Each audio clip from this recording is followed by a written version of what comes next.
నేను మీ స్వాతి.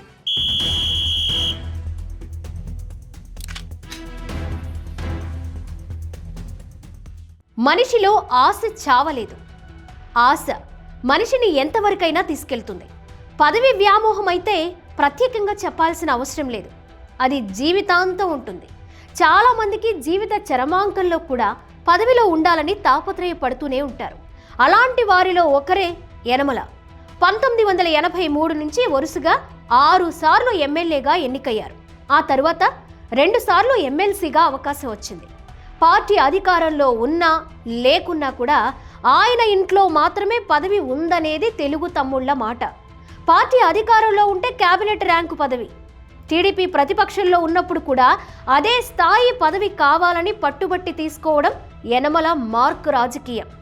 ఒక్క మాటలో చెప్పాలంటే ఎప్పటికీ పదవిలో ఉండాలనే ఆశ.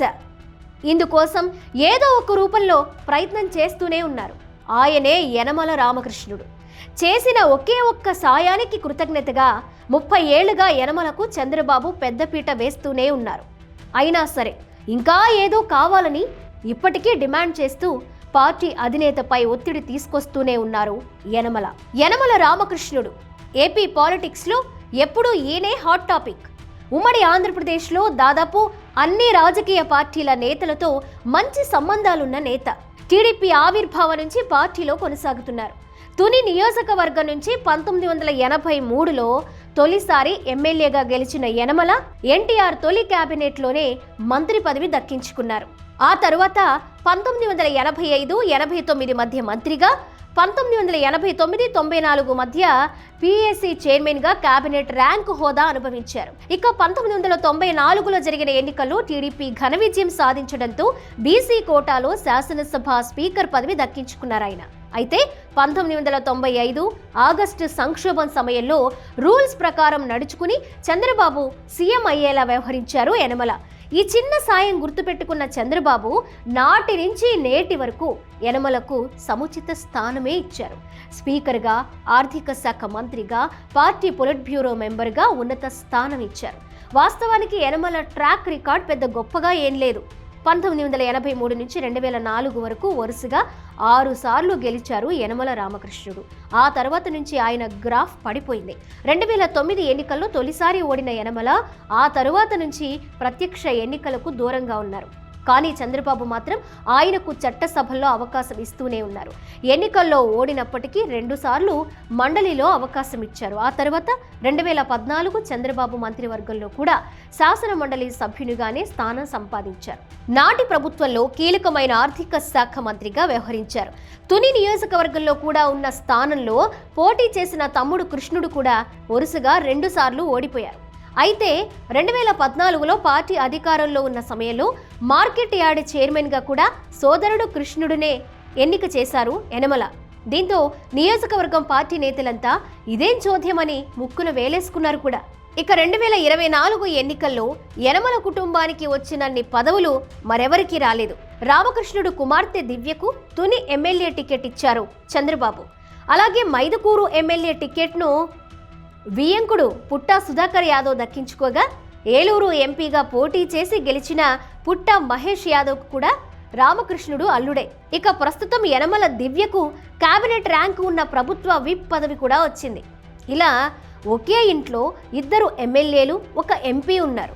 2009 నుంచి నియోజకవర్గంలో వరుసగా ఓడిపోతున్న యనమల ఫ్యామిలీకి వచ్చినన్ని పదవులు ఎన్టీఆర్ కుటుంబానికి కూడా రాలేదు. మొన్నటి ఎన్నికల్లో కూడా కూటమి హవాలో గెలిచారే తప్ప నిజానికి నియోజకవర్గానికి యనమల చేసింది ఏమీ లేదనేది స్థానిక నేతల విమర్శలు.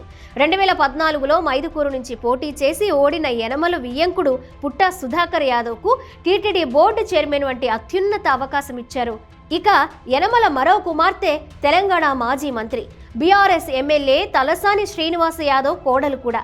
ఉమ్మడి ఆంధ్రప్రదేశ్లోని 1999 చంద్రబాబు మంత్రివర్గంలో కీలకమైన పర్యాటక శాఖ మంత్రిగా తలసాని పదవి అనుభవించారు. అయితే రాష్ట్ర విభజన వరకు చంద్రబాబు వెంటే ఉన్న తలసాని 2014 తరువాత ఒక్కసారిగా ప్లేట్ ఫిరాయించారు. పాత మిత్రుడు కేసీఆర్ పంచన చేరిన తలసాని అప్పటి నుంచి తిన్నింటి వాసాలు లెక్కపెట్టారు. 2019 ఎన్నికలకు ముందు ఏపీలో విస్తృతంగా పర్యటించిన తలసాని తెలుగుదేశం పార్టీ ఓటమికి ఎంతో కష్టపడ్డారు. యాదవ సామాజిక వర్గం నిర్వహించిన వనభోజనాలు, కుల సంఘాల సమావేశాల్లో విస్తృతంగా పాల్గొన్న తలసాని నాటి టీడీపీ ప్రభుత్వం పైన, చంద్రబాబు పైన నోటికి వచ్చినట్లు వ్యాఖ్యలు చేశారు. తమ ప్రభుత్వం పైన తన వియ్యంకుడే నోటికొచ్చినట్లు అవాకులు చవాకులు పేలుతున్నా కూడా యనమల కనీసం ఖండించలేదు. ఈ విషయంపై అప్పట్లో పార్టీలోని చాలా మంది తీవ్ర విమర్శలు కూడా చేశారు. సీనియర్ నేతంటే పార్టీలో ప్రతి ఒక్కరిని కలుపుకుంటూ పోవాలి, కానీ యనమల రూటే సపరేటు. ఉమ్మడి తూర్పుగోదావరి జిల్లాలోని సగానికి పైగా నియోజకవర్గాలలో వైసీపీ నేతలు పెత్తనం చేయడానికి ప్రధాన కారణం యనమల. దాదాపు ప్రతి నియోజకవర్గంలో కూడా గ్రూపు రాజకీయాలకు యనమల తెరలేపారు. యనమలను కాదని ఎవరైనా టికెట్ దక్కించుకుంటే వారిని ఓడిస్తారనేది ప్రధాన ఆరోపణ. మాజీ మంత్రి దాడిశెట్టి రాజా చేతిలో హత్యకు గురైన ఆంధ్రజ్యోతి విలేకరి కాటా సత్యనారాయణ కుటుంబాన్ని యనమల కనీసం పరామర్శించలేదు. రాజాకు భయపడే సత్యనారాయణ పార్థివ దేహానికి యనమల నివాళి కూడా అర్పించలేదని పార్టీ నేతలు యనమలపై ఫైర్ అయ్యారు. వైసీపీ మాజీ మంత్రి దాడిశెట్టి రాజాతో యనమల కృష్ణుడు వ్యాపార లావాదేవీలు నడిపిస్తారనే ఆరోపణలున్నాయి.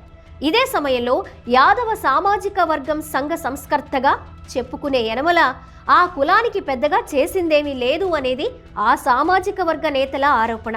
పట్టుమని 10 మందిని కూడా చేరదీయలేదంటున్నారు. ఇంకా చెప్పాలంటే యనమలకు సొంత కులంలోనే 4 ఓట్లు కూడా వచ్చే పరిస్థితి లేదనేది బహిరంగ రహస్యం కూడా.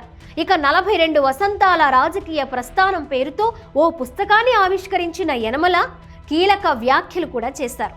ఈ కార్యక్రమాన్ని చాలా గ్రాండ్గా నిర్వహించిన యనమల తన మనసులో మాట బయటపెట్టారు. పార్టీ అవకాశం ఇస్తే రాజ్యసభకు వెళ్లాలని ఉంది అంటూ వ్యాఖ్యానించారాయన. దీనికి కులం కార్డు కూడా వాడుతున్నారు. బీసీ నేతకు చంద్రబాబు ఎన్నో అవకాశాలు ఇచ్చారని, రాజ్యసభకు కూడా తనకు అవకాశం ఇవ్వాలని కోరారు. వాస్తవానికి యనమల కుటుంబానికి చంద్రబాబు చేయాల్సిన దానికంటే ఎక్కువే చేశారు. ప్రస్తుతం 2 ఎమ్మెల్యేలు, 1 ఎంపీ ఉన్నారు. పైగా కుమార్తె విప్ కూడా. వీటితో పాటు పార్టీ పొలిట్ బ్యూరో మెంబర్గా కూడా యనమల కొనసాగుతున్నారు. చంద్రబాబు ఇంత ప్రాధాన్యత ఇచ్చినప్పటికీ యనమలలోని పదవి వ్యామోహం ఇంకా తీరినట్టు లేదు. అందుకే ఈసారి కేంద్రంలోని పెద్దల సభకు వెళ్లాలని ఉందంటూ అధినేతకు సైలెంట్గా ప్రపోజల్ పెట్టారు యనమల. ఇందుకోసం తన వంతు ప్రయత్నాలు చేస్తూనే ఉన్నారు. అవకాశం వచ్చినప్పుడల్లా ఏదో ఒక రూపంలో వ్యాఖ్యలు చేస్తూనే ఉన్నారు. చదివింది MA LLB అయినా సరే ఆర్థిక శాస్త్రంలో తనను మించిన వారు లేరనేలా వ్యాఖ్యలు చేస్తున్నారు యనమల. పదవిలో ఉన్నప్పుడు ఒక మాట, ఇప్పుడు పదవిలో లేకపోవడంతో మరో మాట మాట్లాడుతున్నారు. తనకు పదవి రాదు అని ఖరారు చేసుకున్న యనమల ప్రభుత్వాన్ని ఇబ్బంది పెట్టేలా వ్యాఖ్యలు చేస్తున్నారు. పదవిలో ఉన్నప్పుడు చంద్రబాబు విజన్ను ఆహా ఓహో అంటూ వ్యాఖ్యానించారు. కానీ తాజాగా ధనికులు పేదల మధ్య పెరుగుతున్న అంతరాన్ని తగ్గించేందుకు ట్యాక్స్ ది రిచ్ అనే అంశాన్ని ప్రభుత్వాలు ప్రాధాన్యతగా తీసుకోవాలని యనమల సూచిస్తున్నారు. విజన్ 2047 లక్ష్యాలను పరిమిత ఆదాయ వనరులతో చేసుకోవడం కష్టసాధ్యమని తెలిపారు. ఈ వ్యాఖ్యలు చంద్రబాబు విజన్ డాక్యుమెంట్పై విమర్శలకు తావిస్తున్నాయి.